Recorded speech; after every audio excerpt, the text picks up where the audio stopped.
Bonjour à toutes et à tous, aujourd'hui je vous présente la GTX 970 de chez Kaifa Carré en version Exox Sniper et on commence tout de suite.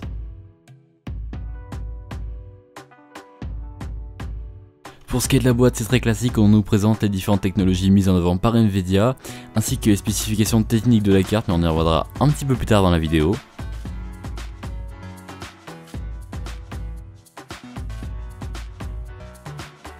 Pour ce qui est de l'unboxing, on n'a pas grand chose de spécial à ce niveau là non plus, on a une boîte comme d'habitude très bien finie, tout est bien fait.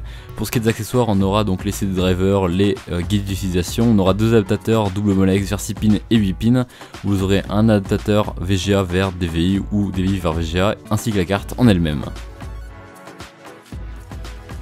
Le premier contact avec la carte est excellent, la carte est vraiment très bien finie, on a un aluminium de très bonne facture, on a une backplate à radiateur très épais, on a des ventilateurs qui ne sont pas fragiles comme je pouvais avoir avant sur des cartes MSI ou autres.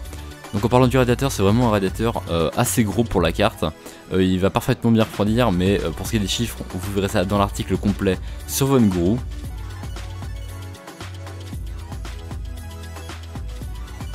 À quelques endroits de la carte, vous aurez donc le petit logo Caution Hot Surface, donc pour indiquer que ça peut être chaud. Bon, c'est pas hyper chaud, mais c'est bien esthétique, je trouve. Pour ce qui est du système de refroidissement, donc on a vraiment 4 heat pipes énormes qui refroidiront vraiment très bien la carte. C'est un très bon point à ce niveau-là.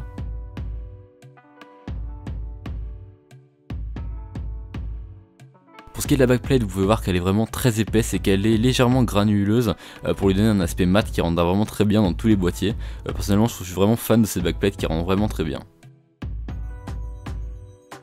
Petit point négatif, il y a un petit peu trop d'autocollants sur la carte, je trouve, à l'arrière. On a l'autocollant de garantie, etc. Ça vient casser la sobriété de la carte et j'aime pas trop.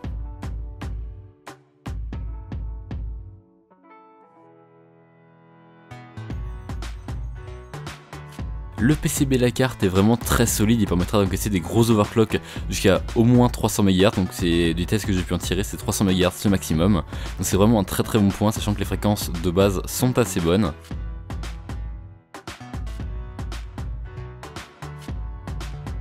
En parlant des fréquences donc, on est sur un GPU qui est cadencé de base à 11,78 MHz et qui va aller avec un turbo de 13,29 MHz. Et pour ce qui est de la mémoire, c'est très classique, c'est du 7020 MHz. Petit plus sur la carte s'éclaire en rouge quand elle est allumée, c'est vraiment un très bon point. Bon, malheureusement moi ma configuration est bleue, mais les LED ne s'éclairent pas très fort, donc ça va, ça reste discret.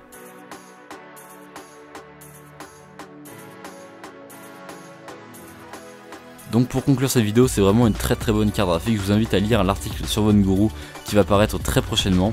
C'est vraiment une très bonne carte qui a des très bonnes températures, qui ne fait pas beaucoup de bruit grâce à ses ventilateurs.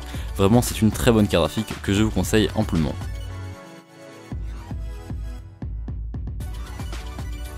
Cette vidéo est dès à présent terminée, j'espère qu'elle vous aura plu, on se retrouvera très bientôt pour une prochaine vidéo. Allez, salut à tous, c'était Mattception pour la chaîne de Von Guru.